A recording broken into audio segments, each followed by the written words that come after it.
This is Job chapter 20, verse 5. It said that the triumphant of the wicked is short and the joy of the hypocrite, but for a moment. I want to start out by giving all glory and praises to Yahweh, Ba'ashem, Yahweh Shai, Ba'ashem, Rakakwadash. Double honors to the elders and apostles for teaching us this truth. Peace and blessings to the brothers pushing the word throughout the four corners. Peace and blessings to the elect scattered throughout the four corners of the earth. I'm the brother Karab. Just coming at you, man, with a spiritual quick hit, all right, pertaining to the wicked days are numbered, all right? The Lord gave the wicked a short time, man, all right? It was never meant for the wicked to be in the ruler seat forever. It was only for a short period, man, all right? And we are coming into the last days, right, last seconds, right, of that short period time, man, all right? And as you can see, World War III is brewing, okay? The people, they are in a mourning condition in the world. All right, the people are mourning because the wicked is currently in the ruler seat. Esau, Edom, the self-proclaimed white man. All right, they are currently in the ruler seat at this moment in time, man. And man, look at the state of the world, man. What it say? He weighed the violence of the world, the earth in his hands. Okay, you currently are seeing it, man. Destroying the oceans, destroying the pollution. All right, it's more pollen this year than last year, man. All right. Which I'm just speaking as a man, but I just think that, man, hey, Esau is pretty much just pouring that shit out of here, man. You know? He's wicked. He's the wicked. His whole promise, right, and purpose is to go against or slay his brother Jacob, man. All right? That's his whole promise, man.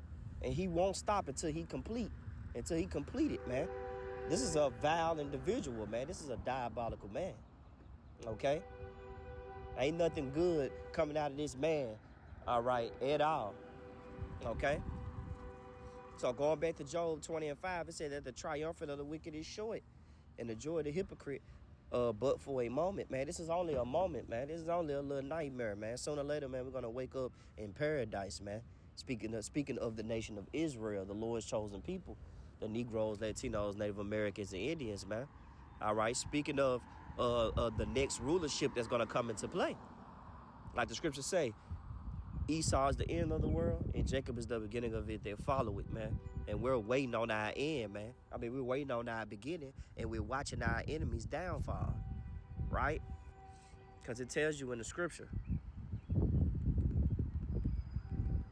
This is Ecclesiastes 7 and 8. Better is the end of a thing than the beginning thereof. And the patient in spirit is better than the proud in spirit. All right. And it say, be not hasty in thy spirit to be angry, for anger resteth against the boasting of fools. And that's why it's very important for us to pretty much follow the guidelines, follow these scriptures, man. Remain in order. Okay. Because we are currently in our enemy's hands, man. And like I always like to say, this is currently America ain't nothing but a big booby trap. All right, pretty much everything that you have a desire for in America is pretty much is against you. All right, especially if you're an Israelite. This whole government, the whole system, it's against us, man. It's not for us, man, because it's thriving off wickedness. And like the scriptures say, wickedness is not wisdom. All right. But that's why it's very important to wait ye on the Lord until he rise up to the prey. Because the Lord is going to strike better than all of us, man. So our scripture say, be not angry, man. You know? Be not angry. You really can't get mad at these devils, man. Because you know they in. All right? You know what the Lord got in store for them, man. You know that their fate is sealed. All right? According to the scriptures. So like the scriptures say, better is the end of a thing than the beginning thereof. And the patient in spirit is better than the proud in spirit. Because the Lord done already called checkmate on the enemy, man. All right. The Lord done already called checkmate on this devil. And they know that. Let's get Wisdom of Solomon in the second chapter. This is Wisdom of Solomon in the second chapter. And this pretty much, right, is an important chapter because it's dealing with the mentality of the wicked. All right, the ones that's currently in the ruler seat right now this day. Okay, this deals with how they think, how they operate, man. It's like you're tapping into the mind of the wicked. So this is Wisdom of Solomon 2:01. It said, for the ungodly said, reasoning with themselves, but not aright. Our life is short and tedious, and in the death of a man there is no remedy. Neither was there any man known to have returned from the grave. For we are born at all adventure, and we shall be hereafter as though we have never been. For the breath in our nostrils is as smoke, and a little spark in the moving of our heart, which being extinguished, our body shall be turned into ashes, and our spirit shall vanish as the soft air. It said, our name shall be forgotten in time, and no man shall have our works in remembrance. And our life shall pass away as the trace of a cloud, and shall be dispersed as a mist that is driven away with the beams of the sun, and overcome with the heat thereof. For our time is a very shadow that passeth away, and after our end there is no returning. For it is a fast sealed, so that no man cometh again. All right. So this ultimately the mentality of the wicked, man. They know that their end is approaching, man. All right, they know this, man. But it's their pride. It's the pride within them that keeps them thinking that they're gonna upset prophecy or rechange their fate, right?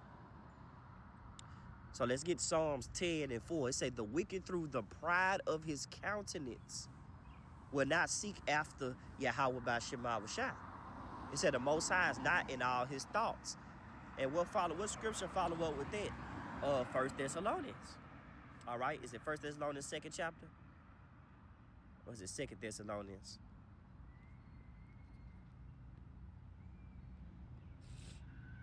Yep, here we go.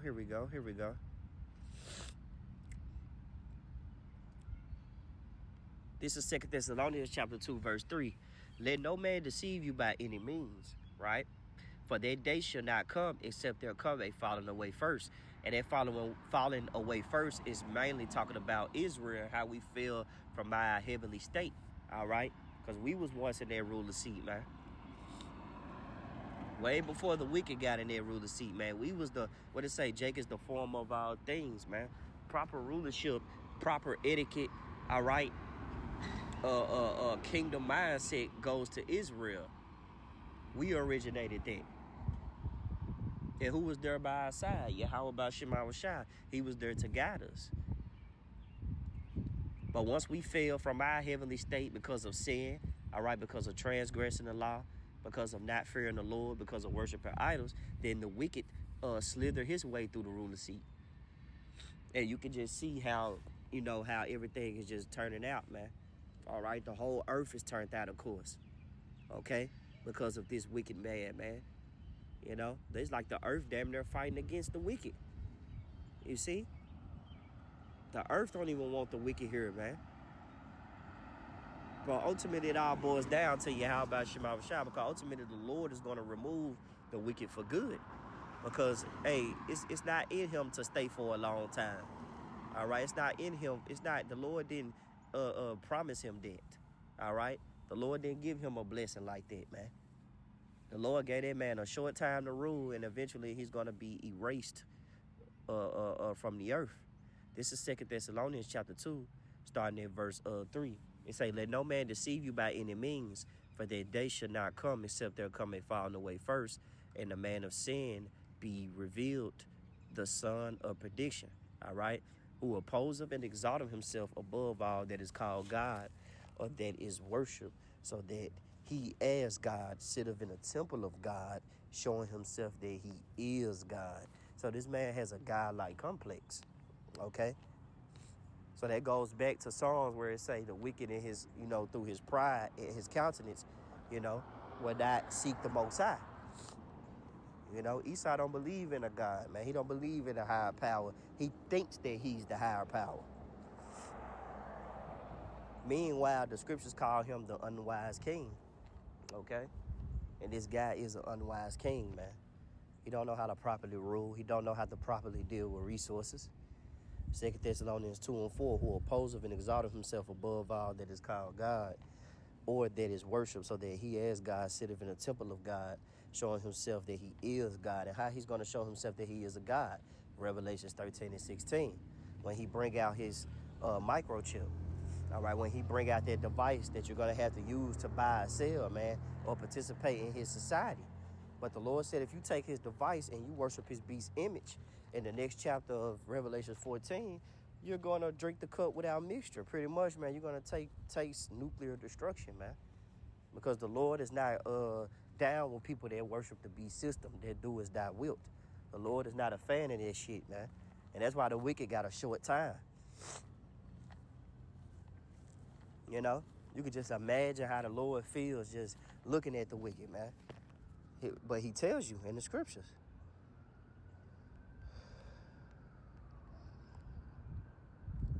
This is Psalm 7 and 11. The Most High judgeth the righteous, and the Most High is angry with the wicked every day. Simple, man. He's angry at the works of the wicked, the mentality of the wicked. He can't stand Esau, you know? He just hate Esau's existence. He hates you so-called white people existence, man. All right? Every time he look upon you, man, he just see destruction. It's smoke, you know? It's smoke. So let's go back to Psalms 10 and 4. The wicked through the pride of his countenance will not seek after the Most High. The Most High is not in all his thoughts. Psalms 10 and 5. His ways are always grievous. Going back to the Lord being angry with the wicked every day. And the works of the wicked is always grievous. It say that judgments are far above out of his sight.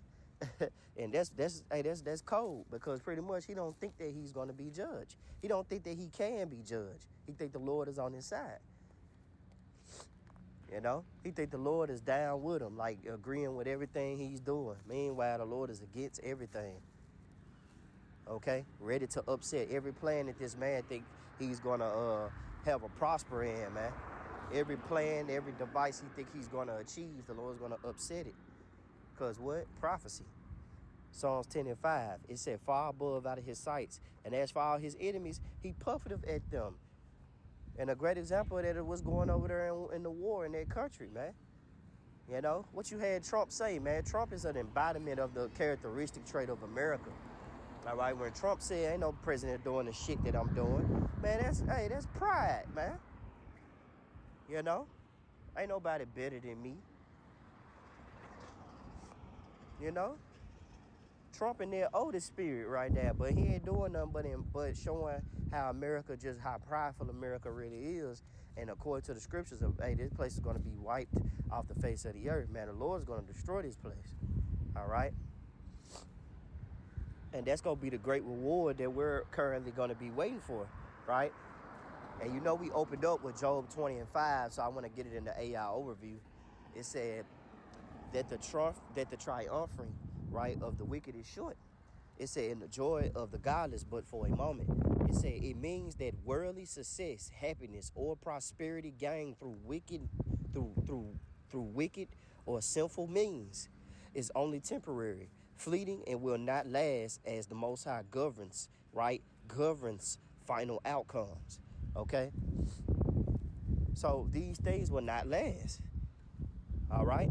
These things has a timer on it. This is Proverbs 16 and 4. It said, the Lord had made all things for himself, yea, even the wicked for the day of evil. So this devil, right, is going to pretty much carry out the will of the Lord in these last days, man, at the end of the day, just to show you the power of the Lord and how he got this devil on a string.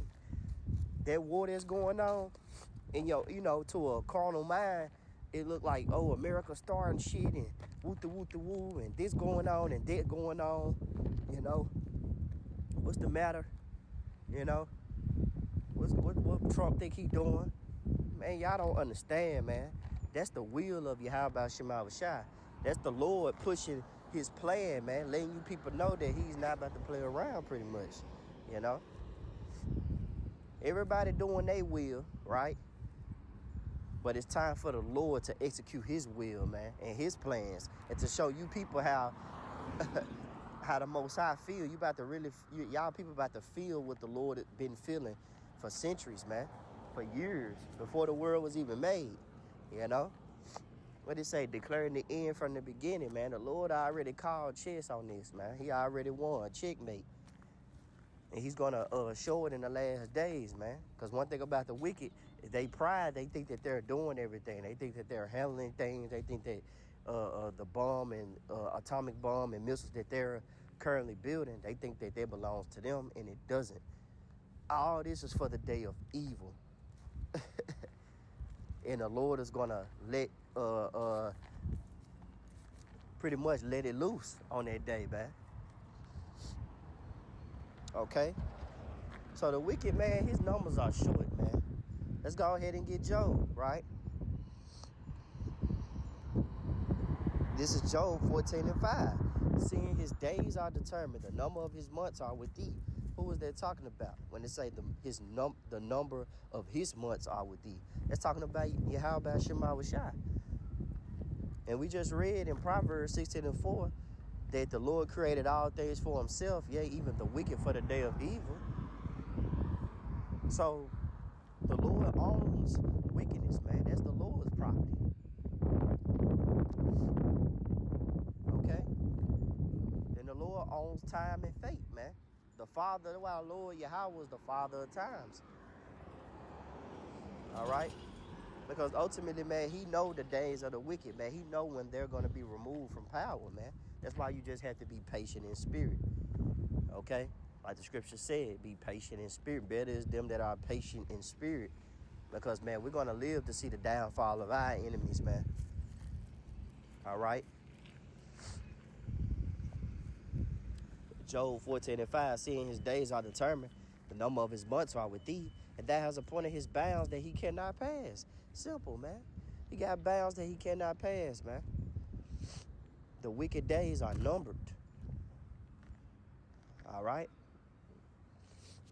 The days of the wicked are numbered, man, and they know that. That's why we just read that in Wisdom of Solomon in the 2nd chapter, but it was like, man, our life is as a shadow, you know? Let us hurry up. Let us enjoy the fine things of life. Let us hurry up. That's why the scriptures say, rejoice, O daughter of Edom, right? Let's go ahead and get that in Lamentations, and we're really going to close out. Point made, you know. You could talk about Esau all day, which I don't mind. I don't mind to talk about my enemy all day, man. You know, at least I know who my enemy is. All right. This is Lamentations 4. Starting at 21, it say, rejoice and be glad, O daughter of Edom, that dwellest in the land of Uz. The cup also shall pass through unto thee. And it say, and thou shalt be drunken, and shall make thyself naked. And it say, the punishment of thy iniquity is accomplished, O daughter of Zion. He will no more carry thee away into captivity, and he will visit thy iniquity, O daughter of Edom, and he will discover thy sins. All right? And that's ultimately the Lord's doing. But the Lord telling, Esau to rejoice. Be glad. Get white boy wasted, man. Get prideful. Turn up. Because eventually, man, your days are numbered. This is Lamentations 4:21 in the NLT. Are you rejoicing in the land of Uz, O people of Edom? But you too must drink from the cup of the Lord's anger. You too will be stripped naked in your drunkenness, O beautiful Jerusalem. Your punishment will end. You will soon return from exile. But Edom, your punishment is just beginning, and soon your many sins will be exposed. Okay? So the wicked days are numbered, man. All right? The wicked days are numbered, and the ultimate greatest reward is to see the downfall of our enemies, man. All right?